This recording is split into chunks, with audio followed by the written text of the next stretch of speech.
बच्चों, आज हम हल करेंगे कक्षा 8 का ओसीआर आधारित आधार रेखा मूल्यांकन भाग 1। इसका पहला क्वेश्चन है, निम्न में से कौन सा विकल्प 9740 को दर्शाता है। तो यहाँ पहला हम देखिए 9740 कौन से विकल्प में लिखा हुआ है, 9740। ये तीसरे विकल्प में हमारे पास लिखा हुआ है। पहले में लिख रखा है 9074, दूसरे में 9740, 974,000। तो ये सारे विकल्प गलत हैं, केवल विकल्प नंबर 3 सही है, 9740। प्रश्न नंबर 2, विस्तारित रूप में 80,000 प्लस 3,000 प्लस 20 प्लस 9 की संख्या है। तो हमें विस्तारित रूप दे रखा है, इससे हमें संख्या बनानी। तो यहाँ देखो हमारे पास इकाई के स्थान पर 9 है, तो हमने 9 लिख दिया। ढाई के स्थान पर 2, तो ये 2 लिखा है हमने। सैकड़ा के स्थान पर देखो यहाँ पर दोनों जगह 0 है, तो 0 लिख दिया। 1000 के स्थान पर 3 और 10,000 के स्थान पर 8, तो हमारे पास संख्या बनी है 83,029। क्वेश्चन नंबर 3, संख्या 1729 के सैकड़ा व ढाई के अंक को आपस में बदल दे तो कौन सी संख्या बनेगी। हमने लिखा है 1729। इसमें हमें ढाई का अंक है 2 और सैकड़ा का अंक है 7। इन दोनों को आपस में बदलना है। तो 7 को तो हम ढाई के स्थान पर लिख देंगे और 2 को सैकड़ा के स्थान पर लिख देंगे, तो हमारे पास संख्या बनेगी 1279। क्वेश्चन नंबर 4, हमें यहाँ एक बॉक्स दे रखा है खाली और फिर गुणा 5 गुणा 5 और बराबर में लिखा हुआ है 10 गुणा 75। यानी कि हमें 10 गुणा 75 कितना आ रहा है, 75 का गुणा 10 से करेंगे तो आएगा 750। तो इधर भी हमें 750 संख्या लानी है। तो 750 लाने के लिए हमें पहले 5 का गुणा 5 से कर दिया 25। अब 25 का गुणा हम कौन सी संख्या से करें कि हमारे पास 750 आ जाए। तो 25 का गुणा हम 30 से करेंगे तो हमारे पास क्या आ जाएगा 750। तो इसमें क्वेश्चन नंबर 4 में हमारे पास विकल्प नंबर 3 सही है। प्रश्न नंबर 5, एक तरबूज को 2/3 भाग 8 बच्चों में बराबर बराबर बांटना है।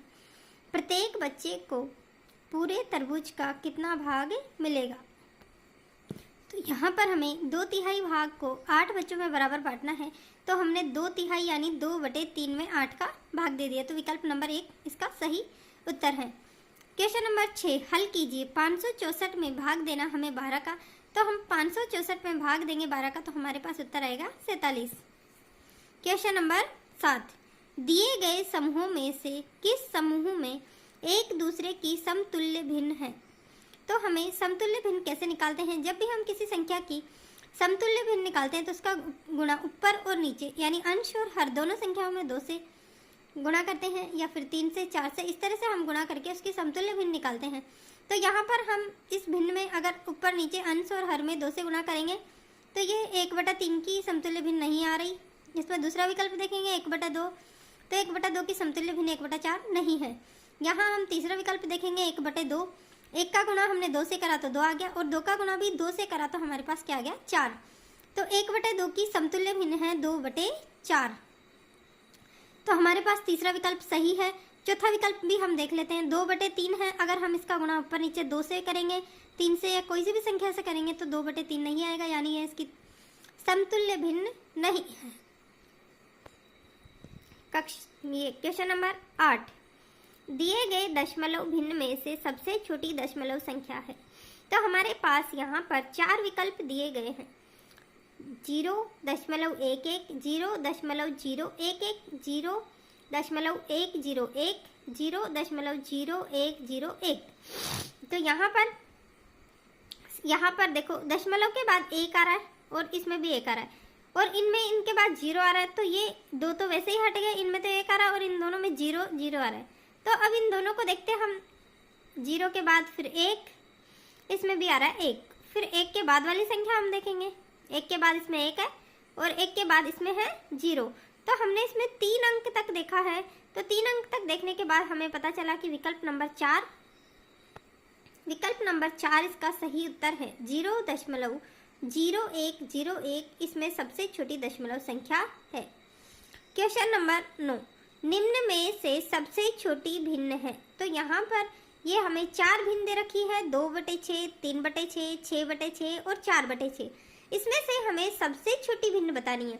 तो इन सभी भिन्नों में हर में 6 6 6 दिए हुए हैं और अंश में यहाँ पर 2 3 6 और 4 है। तो अंश में जो सबसे छोटा अंक होगा वही भिन्न सबसे छोटी होगी। तो यहाँ पर 2 अंश में सबसे छोटी संख्या है तो 2/6 इसमें सबसे छोटी भिन्न है। और अगर हमसे सबसे बड़ी भिन्न पूछता तो हम 6/6 इसमें सबसे बड़ी भिन्न बताते। क्वेश्चन नंबर 10, निम्नलिखित में से कौन सी संख्या 279 का एक गुणनखंड है? तो इसमें हमें गुणनखंड देखने के लिए हम इन सभी संख्याओं का भाग 279 में देंगे। अगर जिस संख्या का भाग 279 में पूरी बार चला जाएगा वो उस संख्या का गुणनखंड होगा। तो हम 6 का, 9 का, 13 का और 19 का भाग 279 में देकर देखेंगे। तो 9 का भाग इसमें पूरी बार जाएगा। देखो 9, 9 एकम 9, 9 दूनी 18, 9 तीस 27, 3 बार फिर हम 9 का देंगे, 9 एकम 9। तो 31 बार इसमें पूरी बार 9 का भाग जा रहा है। तो इसका 279 का गुणनखंड है 9। दिए गए चित्र में कोण P, कोण Q एवं कोण R के मान क्रमशः होंगे। तो यहाँ पर हमारे पास 3 कोण निकालने हैं। हमें इसमें 5 कोण दे रखे हैं जिसमें से हमें 2 के मान दिए गए हैं। ये एक सरल रेखा है और इस सरल रेखा के ऊपर 2 कोणों के मान दे रखे हैं और सरल रेखा के एक तरफ बनने वाले कोणों का मान होता है 180 डिग्री। तो हम 55 और 97 को जोड़ेंगे तो हमारे पास आएगा 152 और 180 में से हम 152 को घटाएंगे तो हमारे पास P का मान आ जाएगा 28 डिग्री। Q का मान हम इससे सम्मुख कोण से भी निकाल सकते हैं 55 डिग्री और वही तरीका जो हमने अभी P का मान निकाला वही लगा सकते हैं। 97 और 28 को जोड़कर हम 180 में से घटा देंगे तो Q का मान आ जाएगा 55 डिग्री। इसी प्रकार इस सरल रेखा को ध्यान में रखते हुए हम इसका मान निकालेंगे R का। इधर इसके एक तरफ बनने वाला कोण है 55 डिग्री और दूसरी तरफ हम 180 में से घटा के 55 को 125 डिग्री हमने R का मान निकाल लिया। तो इसका उत्तर कौन सा है? विकल्प नंबर 3। 28 डिग्री P का मान आया है, 55 डिग्री Q का मान आया और 125 डिग्री हमारे पास R का मान आया है। अब हम देखते हैं क्वेश्चन नंबर 12। कोण PQR का अंशीय मान इनमें से किस वजह से बदलेगा? यहाँ पर PQR के ये अंदर जो कोण बना हुआ है इसका मान कब बदलेगा? इसके लिए हमें 4 ऑप्शन दिए हुए हैं। इन चारों ऑप्शन को हम देखते हैं एक एक करके। पूरे कोण को घड़ी की दिशा में 100 डिग्री घुमाने से, ये पूरा का पूरा कोण है, इसको हम घड़ी की दिशा में 100 डिग्री घुमा देंगे तो क्या इस कोण का मान बदलेगा? नहीं।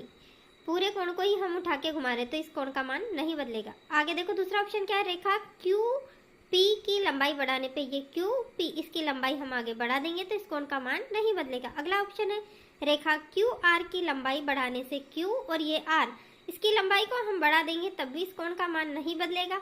अगला ऑप्शन है रेखा QR, ये QR को उसी जगह रखते हुए QP, इस QP को घड़ी की दिशा में 10 डिग्री और घुमा दिया तो इस कोण का मान बदल जाएगा। तो यहाँ पर ऑप्शन नंबर 4 बिल्कुल सही है।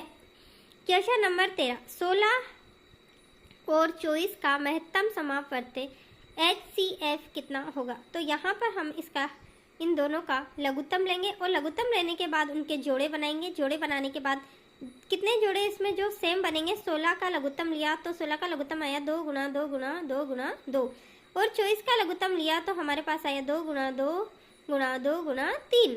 इसमें हमारे पास 2 के 3 जोड़े बन रहे हैं तो 2 का गुना 2 से करा 4 और 4 का गुना 2 से करा 8। तो इसका HCF यानी कि महत्तम समापवर्त्य का आया 8।